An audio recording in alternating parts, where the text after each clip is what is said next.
यह संसदीय डिक्टेशन 80 शब्द प्रति मिनट की गति से है।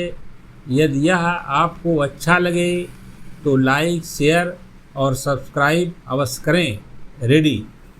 अध्यक्ष जी, भारत में आज की स्थिति के कारण ही हमें ऐसा करना पड़ रहा है।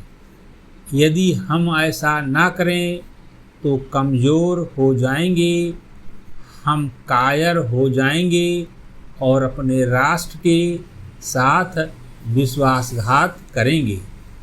लेकिन वास्तविकता यही है कि आप हथियार संभालें या ना संभालें, असली ताकत एकता में, इच्छा शक्ति और मना शक्ति में होती है। हथियार लेकर लड़ने के लिए भी राष्ट्र के कार्य, हिम्मत और एकता का सहारा आवश्यक है। यदि कोई देश संगठित है, यदि इसके लोगों में एकता है, तो कितने ही हथियार इसे नहीं जीत सकते। इसलिए जब हम अपनी सेना और वायुसेना को मजबूत बनाने की तैयारी कर रहे हैं, हम सबको याद रखना चाहिए कि वास्तविक ताकत देश की एकता और हमारे परिश्रम से ही आएगी। मेरा विचार है कि हमारे लोगों में वह बुनियादी एकता है। पिछले वर्ष संकट की घड़ी में हमने उसे देखा था, जब चीनियों ने हमारे देश पर हमला किया था तो लोग कमर कसकर खड़े थे और उन्होंने अपनी पूरी ताकत से इस खतरे का सामना करने की प्रतिज्ञा की थी। वह हिम्मत बढ़ाने वाला दृश्य था।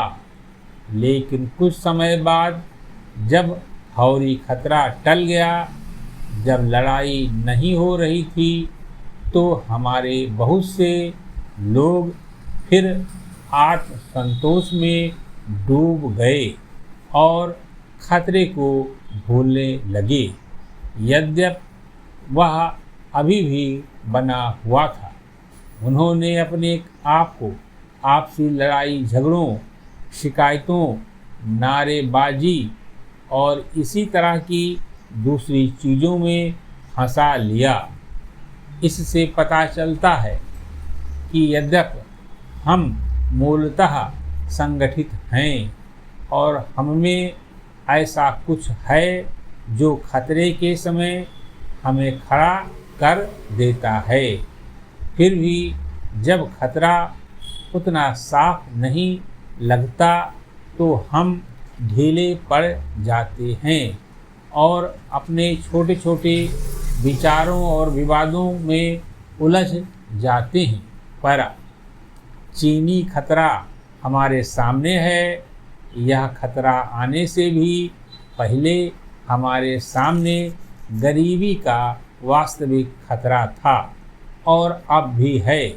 हमें इस खतरे का भी उतना ही मजबूती और बहादुरी से सामना करना है जैसे हम देश पर हमला करने वाले दुश्मन का सामना करते हैं।